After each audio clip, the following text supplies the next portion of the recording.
I am in my room doing the tasks that the university professors leave me. I am doing them from my computer. I am also wearing a black sweater and my glasses. I am in my living room reading my favorite book, which is Love in the Time of Cholera by Gabriel Garcia Marquez, and drinking a cup of coffee. I am wearing a gray blouse. I am in the living room of my house on a blue mat doing yoga exercises.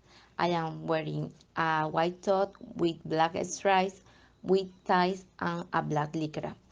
I am in the garage of my house painting a nice sunset. I am wearing a white blouse. I am sitting on the couch watching a movie and eating popcorn.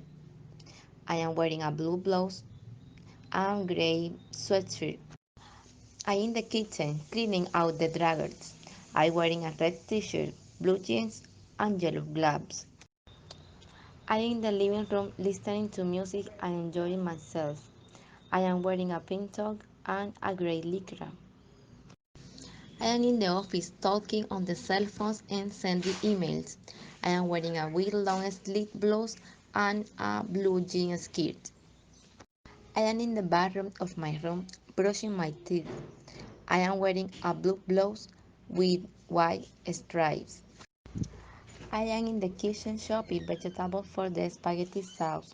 I am wearing a red sweater and my hair is tied back.